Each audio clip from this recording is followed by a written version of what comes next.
Hello, welcome to the RTÉ Olympics Podcast. Mikey Stafford here, and I am joined by Jessie Barr from Paris, who is in the Stade de France to see Rhasidat Adeleke qualify for Friday's 400-meter final, the first Irish woman to qualify for an Olympic sprint final, and only the third Irish athlete after Bob Tisdall and Jessie's brother Tom. So he, she is in He has to get a mention. Yeah, she's in illustrious company, Jessie. Illustrious company, and she's there on her own as the only female, which is incredible. So yeah, look, the job is done. I've listened back to some of her interviews afterwards, and it's funny, this is the caliber of athlete Rhasidat is she just qualified for her first Olympic final, and the first thing she said was that was a messy race. So it kind of shows where her head is at in terms of, because I know there was a little bit of, I was sitting with Gary Moore in the stadium, and he was kind of saying, okay, from my untrained eye, she looked like she was tying up a little bit. It's always hard to say from after a semi-final, you can never say exactly how the race is going to go just by how someone looked. She has a day off tomorrow. She's nearly a full day of recovery. She's going to go back to her coach, tie up those messy bits. But she looked good. And look, the job is done. All she had to do, the job is to get into the final, and then anything can happen. Gary's definitely got a more trained eye than me when it comes to athletics. He's covered a lot of it, and Yeah. I would say that to my even less trained eye, it also looked like she just didn't look as fluid as she did in her heat. And to me, again, very untrained eye, it looked like she was maybe a little bit spooked or a little bit surprised to see Salwa's Naser come up on her inside, coming off the last bend, and maybe that did throw her a bit, or maybe it didn't, but it certainly seemed like. Maybe it's just the way she visualized it. It'd be like the heat. She'd be coming down the home straight, clear, nobody in front of her, and she could kind of crank it down. Whereas Naser went by her, like she went well by her, and she wasn't catching her. And so then it was just a matter of keeping second. That's how it looked like to me. What do you think? Yeah. And look, I can't say I have a trained eye in Rhasidat, but what I suppose that race was a little bit reminiscent of to me was her European final. The same thing that kind of looked really fluid in qualifying and just tied up. Now I know Rhasidat the game plan would have been to use her speed. She is a 200, like she was a 200-meter specialist. Her speed is her secret weapon. So for Naser, who was on an inside lane to Rhasidat, to have caught her so quickly, she caught her on the top end. That could have spooked her. Like you said, it could have been that, being in the outside lane, you kind of blinkered. You don't expect that bend to unwind until further into the race. So maybe seeing her, catching her so quickly spooked her. I'd be interested to know what the messiness that she mentioned was. Like, where did she identify the mess? Obviously we've seen her tie up at the end because we know she has to get out fast and hold on. That's Rhasidat's plan. She's not going to be the person like Quincy Hall in that men's 400 who's going to come out of nowhere and I don't think anybody thinks they're going to be Quincy Hall the way he won that. No, that's not going to be the way Rhasidat is going to win it. She's going to use her speed and hold on. So that's what we probably saw. And yeah, maybe she tensed up a little bit. Maybe when she was holding on. And look, she that was another 20 or 30 meters. That Norwegian girl Jaeger would have caught her. She coming through like a train. That's not going to be the Rhasidat we'll see. And we're not going to see Rhasidat coming through from the back. She's going to be thereabouts in contention at 300 and holding on. So yeah, look, I think she said as well in her interview, which was interesting, was that she's come through kind of messy early rounds and run a good final. I wonder was she referring to NCAAs or other major championships, but she said she's been in this position before. So again, it's not new. So hopefully that won't have spooked her, because that's the main thing. Whatever happened in the semi-finals, it's done. The job is to get through. She got the automatic queue. She'll get a decent lane draw as a result. Yeah, the lane draws in. She's got lane 4. It was going to be either lane 4 or lane 9. And so she was drawn in 4. You, as a former 400-meter runner, which one of those two would you have preferred? Me personally, I liked running the outside lane, only for the same reasons I just mentioned. You're running your own race, especially in something like the 400 hurdles that I used to do. You could literally focus on your own race plan until the race started to unfold. Look, would she like to have someone to pace herself off? Potentially. So, she had an outside lane there. She's going to now know what's going on and maybe not get spooked. So she's going to be more part of the race, which could work in her favor as well. Yeah. But I suppose as everybody who, was saying before this, the main job here was to qualify and preferably with a big queue and not have to be stressing over the other two semis. And then when you see Nikisha Price, Lika Klaver not making it into the final, you can see that making it into this top eight is no mean feat. No. And I had a sneaky feeling about Nikisha Price. She has no pedigree at a major championship level yet. This was her first major championships. I feel that, like, she obviously did it. That London Diamond League, she ran that world leading time.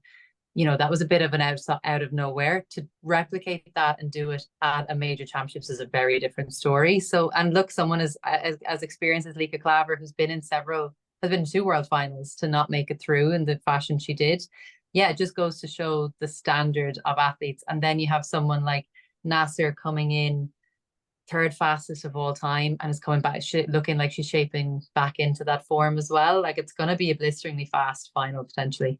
Yeah. In the office, we were kind of laughing about Rob Heffernan and Derval O'Rourke. They're very Cork. They're quite.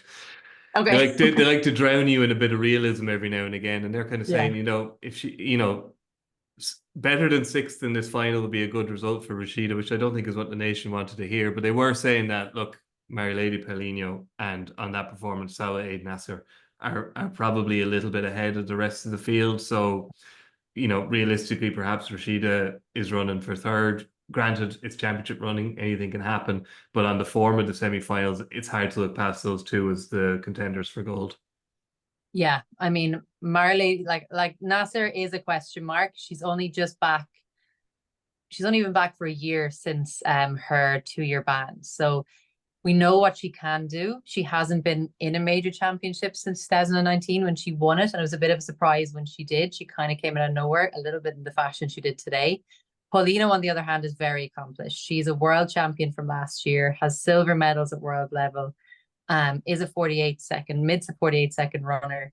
Yeah, I think those two are going to be very, very hard to beat unless something. So, but after that, I think throw a blanket over the rest of them. Like, I know we're looking at Kazmarek, who Rhasidat was beaten by so narrowly at that European Championships. They still have to go and reproduce that again, So I think throw a blanket over the rest of them for bronze. And that's not me writing off Rhasidat for gold medal. She's absolutely good enough. Just those two girls have the caliber and have the times behind them to bring them to those top two medals, I think. Yeah, yeah. Look, I think you have to be realistic. You can't go into it with, kind of green tinted glasses on. You have to say that, she's proved, particularly in her college career, that she's a championship runner. She's got great Absolutely. pedigree. Yeah. But you also can't deny the races that Paulino and Naser ran there this evening. And we do have to remember, Rhasidat's 21. This is her first Olympics. Like, we're not talking about an athlete who has been there and done that 3 times over. I think we've kind of sometimes forget how, because she's done so much in such a short time and such a short career, was it a long career if you think of her youth from coming from youth level. So I think we just have this expectation of Rhasidat. And we're right to have that expectation. She is one of the fastest in the field, but being the fastest going into a final doesn't always matter, because final championship running in finals is different. She has won championships. The NCAA's is very competitive and she has won that. So hopefully, those experiences and training where she does in the US, and she's very much a small fish in a big pond over there, I think that's going to all stand to her as well. So look, we're not writing her off, but we're not also putting the gold medal around her neck just yet. Yeah, yeah, absolutely. And look, that's fair enough. And I think we'll be talking about this more tomorrow, because people might have noticed we're tailing off a little bit in terms of competitors coming towards the end of the Olympics, which is usually true. So the fact tonight, I know you like the fact, Jessie, so I kept it for you. I'm talking to Philip Doyle and Doyle and Lynch next, but I think the lads are having too much fun. They weren't interested in trivia. I don't know if you heard, our neighbours, our dearest neighbours, Team GB secured their 1000th Olympic medal today. That's across summer and winter games. Their 1000th medal, when Ethan Hayter, Daniel Bigham, Charlie Tanfield, and Ethan Vernon secured silver in the cycling men's team pursuit. So I had to go and find out who Team GB's first ever Olympic champion was. Launceston Elliott is his name. and he was born in the town of Launceston in Tasmania. He was named out, oh, sorry, he was conceived in the town of Launceston, Bit Australia. of a He's Brooklyn like, Beckham kind of a vibe yeah, there. yeah, exactly. He's like the 19th century Brooklyn Beckham. He was actually born in India, moved back to England where his dad got into farming, and it turned out that Launceston was incredibly strong. So he got into weightlifting and he won a gold medal in the single-hand lift, but he didn't win the gold in the two-handed lift because Prince George of Greece, this is sorry at the first Olympics in 1896, the first yes, so yeah, Prince George of Greece was the judge, and he thought that this Danish guy Viggo Jensen had actually lifted the weight with more style, so he gave him the gold medal. But he got his own back on Jensen in the single-handed lift where he lifted a bigger weight. So there was no, it didn't come down to style points. It was nice, you know, a royal got to judge the weightlifting if they were in 1896, if they lifted the same amount of weight. A Brilliant. prince would say, "No, he did it better than you." That didn't look as refined for my Yeah, taste. yeah. So you know the way. That and the medals, though. Yeah, That's serious going. I know. Yeah, yeah. We've a bit to do If to we catch keep up. having weeks the way we are, maybe we'll get to 1,000 in the next cycle. Yeah, exactly. So Jessie, thank you very much, and No I think problem. we might be talking to you the next few days ahead of Absolutely. Rhasidat's final. As I mentioned, next up I am chatting to Olympic bronze medal rowers Doyle Lynch and Philip Doyle.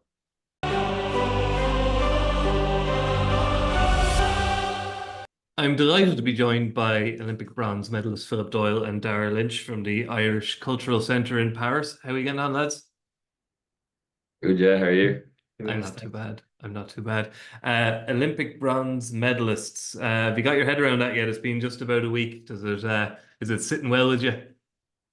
Um, we haven't really we've been on the go really.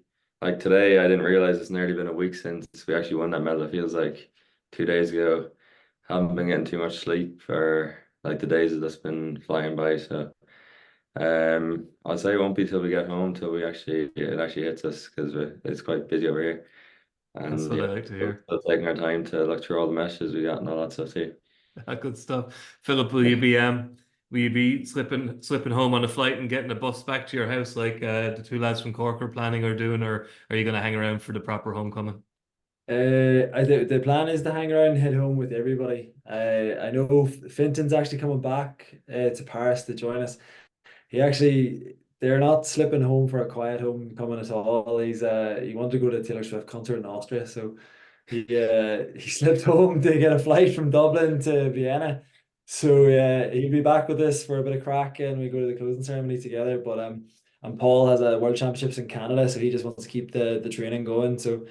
Yeah, just like the last few weeks, like the last few days, like Dara said, I actually didn't even realize it was a week until there now. It's mental. It feels like it's been 2 or 3 days, but every day you think, like this morning, we were doing a bit of a chat with Carla Frampton, came to say hello to us. We were with Reese McLennan and just having a bit of a morning thing with Eurosport, and then afterwards we were like, oh, we were supposed to go and watch Leona Maguire in the golf. And it's a bit of a distance from here, Hmm. so we were like, oh, we leave it off, and they were like, oh, we have the whole day free, and sure, it's 8 o'clock now, and to be honest, I don't know what we did, like the days just go in so handy, and like yeah, crazy. Amazing, amazing. Fintan McCarthy, back-to-back gold medalist. Doesn't sound like the best man for planning his travel, though. If he's gone from Paris back to Dublin to get a flight to Austria, he's not done that one right. I have to ask you, Dara, about your medal. Have you still got it? Is it okay? Is it in one piece? Yeah, you heard about it, did you? Yeah, Yeah, yeah. it's not looking too good. Like everyone I take it out to is like, geez, what's going on there? But I hope I can get a new one because this one is not going to last too long. It's been what 6 days and the ribbons falling off it. It's completely discolored. Like I hope I can get a new one. Hopefully it was a faulty metal and not my fault, but Mona won't do a swap, no. hers looks. Yeah, because Yeah, I was like, oh, you see my medal. She's like, yeah, mine's getting all discolored too, and hers look brand new. So you're totally absolving yourself of all blame here. It isn't down to hanging it around the neck of dogs or anything Nah, like that. nah. No, I it's a think I faulty got a medal. call. Yeah, faulty medal. I think they'll be calling them all back soon. I reckon. Every time I've seen him, he's had gloves on, so he's been looking after it. And it's like going out with your brother, was trying to have a look at a ring. And it's immaculate care and conception. But it's inspired a good few people. And to be honest, every time you take it out of your pocket, every time you show it to somebody, they all want to hold it, they all want to see it, they all want to. And we went for we were trying to do a bit of a content thing with the Irish Olympic Federation. We walked just literally round the corner to this tiny little square, and they were taking a bit of a video. And as we walked in, we realized there was a load of people having their lunch in restaurants. And as we walked forward, they seen the medals, and just the whole courtyard erupted with applause. And then there was kids being brought to us, and the federales came over, the gendarmes were looking their picture taken, and we did like a fake medal ceremony with that. Like they were buzzing. So it was like, oh, what's your name? And then it was like, oh, say like Jean or something. You're like, oh, Jean, I present you with you. And they were like buzzing for it. Yeah, it's great. Yeah, like it's one thing for them to know you have the medal, but I think until they actually see the physical thing, like that's when they're actually, whoa, geez. So I think it's good. It's good to like show people it's not too long. You have to actually show it to people and they actually care about it. So Yeah. might as well put them when they have a chance. Yeah, because that's the thing, Phil. You get the impression, like just from watching like the VTs before Kelly Harrington's fight last night and stuff, like the atmosphere over there looks amazing, and the number of Irish people over there looks amazing. And now I suppose as the number of people competing kind of tails off, it's kind of tapering now. There's golf, a few athletes left, but it's a little bit quieter now. So I guess as a team, you're probably getting more of a chance to kind of come together now and appreciate what you've done. Yeah, I think rowing's a very special sport and a very special discipline because we have the lads who've been winning so much for so long, and we have so many successful women's pair, just narrowly missed out on winning the entire World Cup series this year, only for the Dutch Olympic world champions who beat them by a matter of point or 2 points. So, like there's boats in our group bringing home medals from every competition. I think there was only the European Championships last year where we missed out on fourth by points something of a second, which we genuinely were like, no one's won a medal here, guys. What's going on? And like that was a shock for us. So we're used to stepping on podiums, we're used to bringing back medals, and used to literally you get finish the regatta on the Sunday and you're training Monday morning. So the mentality of our team is just to take that in their stride. And obviously it's hard to explain the difference between winning a world championship medal last year and the same color of Olympic medal this year, and the response you get and the inspiration people seem to draw from it. But like this team of athletes that we have has been winning medals for a long time. And the only difference is that this one seems to matter more to people at home, which is amazing. But like we taking it in our stride, because we celebrate success, but we don't want to be complacent going forward. So it's always like that enjoyment slash just not expectation of success, but we've come to learn success and get used to continuing the hard work with that in the background. Would you agree with that, Daire, that, would the World Championship medal last year mean as much as this Olympic medal to you guys? It's just everything that goes with the Olympic medal, that, the public kind of kerfuffle and like the gendarme fake medal ceremonies, etc. The dogs that want to talk to you. Like, is it just that? Does the actual achievement seem on par with the World Championship? Like, to be fair, the Olympics is like rowing is one of the few sports left where the Olympics is like the one that matters. Like even last year we won we got the bronze medal at the World Championships, and the first thing that goes into your head is, okay, now we've qualified for Olympics, and let's aim towards that. And I think like everyone's 4-year plan is revolved around being right on year 4 for the Olympics. So like you're getting the best, everyone's at their best for the Olympics, and also the pressure is a lot higher. Like just everything is definitely another level up, and to perform on the Olympics, I think, yeah, it requires a bit more, and like the preparation has to be perfect, and yeah, so that does make the achievement a bit more special. Mm. No, that's fair Yeah. enough. Philip, just briefly going back to the race, you said in your immediate post-race interview, you kind of apologized, you said, for a little error you made. And Tim Harnedy back in the studio was like, I don't think he did anything wrong. I can't see anything. He said, I obviously need to watch it back. But he was saying, when you're in a boat, obviously, you're two big fellas in a fairly slim boat. Any small little movement that's untoward might feel like an error to you, but maybe actually it didn't make much of a difference. Have you watched the race back, and do you still think you made an error? I haven't, but I can tell you now you won't see it on the race because they always cut the camera angle from behind the boats to the side to catch the finish line, and it was just a perfect sweet spot in between the two. We had to work so hard to get away from the USA coming into the last 500 that we had to find, we always call it that gear that you've never gone to before, and we know we have that gear. We did it in World Cup 1 to push through the Germans to win a medal, and we've done it multiple times before. We did it last year at the World Champs, and we kind of knew we were going to have to do something like that, and we could feel the Dutch, so we were really gunning for it. But the boat, sometimes when you do that you get imbalanced because you're trying to be symmetrical as possible, and we were steering away, and I very in my wisdom of all wisdoms that you have in the last couple of 100 meters of the race, I was like, sure, I'll just do it all by myself and steer the boat. And we do it together. And I made the mistake by trying to turn it myself with one hand and nearly clipped the water, and the blade kind of like got caught a little bit, and then we had to like grab it and go again. But we were luckily we'd the work done to get away from the USA. So I think we might have been a tighter gap on the Dutch, but I think the Dutch were far enough ahead to us, and there wasn't enough water left to make a difference in the placing. But I just I had to say sorry to Daz, because that it's not usually like me in a race, but it can happen, and I think we recovered very well, and the mentality of ourselves was just to keep pushing and see the job done through. Yeah, I was watching the skateboarding earlier, and I was just I couldn't get over how friendly the competitors were to each other. They genuinely seemed happy for the Australian bloke who won in the end, and it was very exciting.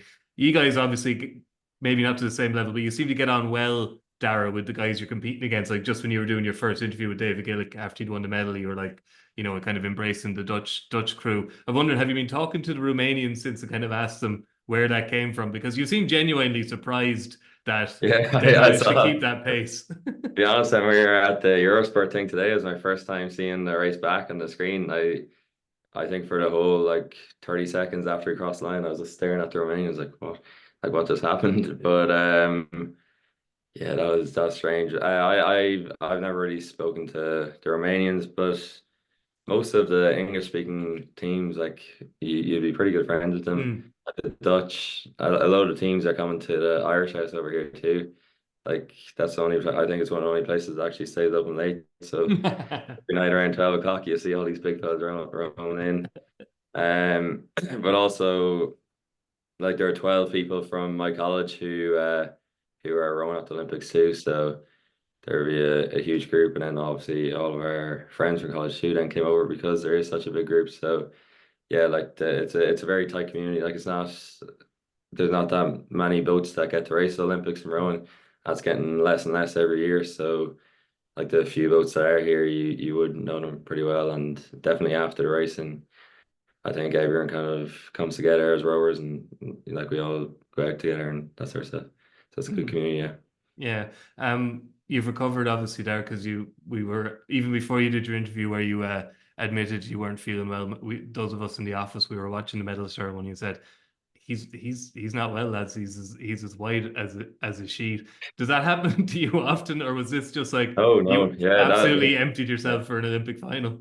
yeah, it's very rare that happens. I was actually very surprised. Like I've never gotten sick before after a race, and yeah, there I was getting sick, but there wasn't really anything come out. It was just like blue Powerade because All right, yeah, it was very hard to eat the morning of the yeah, race, yeah. and literally all we consumed was a bit of Powerade, and like my body was trying to puke, but nothing was really coming out of it, and just blue. Yeah, yeah, Which it's might have tough. worried people. Like you normally cool down after a race, but straight after the race, it was into the ceremony and stuff, and I think the heat and all that just came together, and yeah.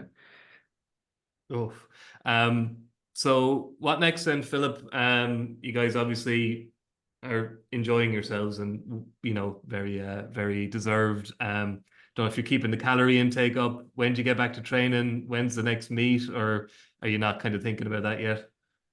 Yeah, well, when we're done and inspiring all the Irish pubs in Paris, I went for a run the other day because I've signed up for a half marathon in October, and we try and see if we can keep the body ticking over nicely. The calorie intake has definitely dipped because we're not doing as much, but we're still enjoying the delicacies as much as we can and trying to see as much of the Parisian lifestyle. But I think No light beer. No light beer. That's just counterproductive, I suppose. yeah, yeah.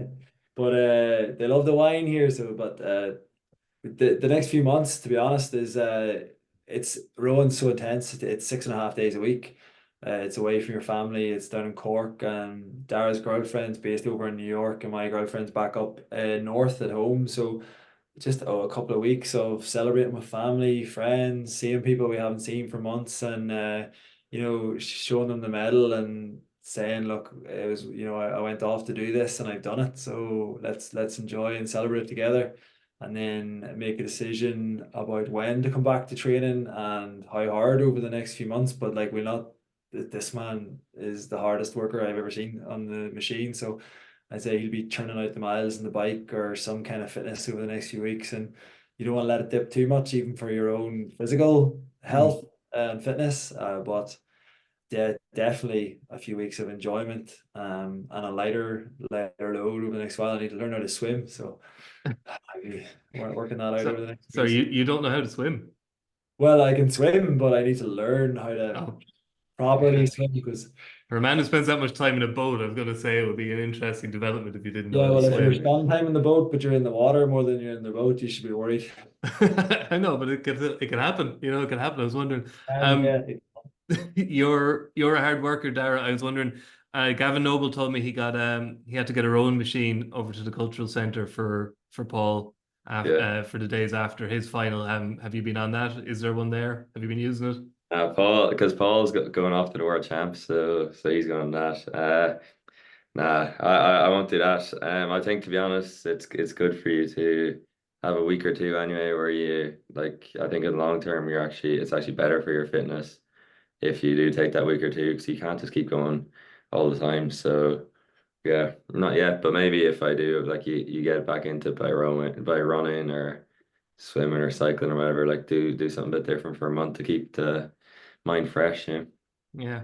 All right, lads. Well, look, it's great to hear from you, and it sounds like you are having a ball over there, which I think is exactly what all us normal people think you should do when you win an Olympic medal. You should go on the tear for a week at least in Paris and eat good food and drink nice drinks and let a dog wear your medal. I think you're doing the country proud for a second time, I think, with I with think your with I think the Irish people would be disappointed in us if we didn't. absolutely. No, it's you're doing you're living everybody the dream's to win the medal, but I think the other dream is to do what you guys are doing now and actually get to enjoy the medal. So A fair lot of play them are to you. doing it too. All the supporters are helping us out, so they're doing a great job of celebrating with us. Yeah. Good stuff. Well, thank you to Philip and Daire for joining us. I'll be back again tomorrow. And of course, you can follow the Olympics on RTE2, RTE Radio 1, and the RTE Sport website and the RTE News app. So until tomorrow, I'll chat to you again. Good luck. Goodbye.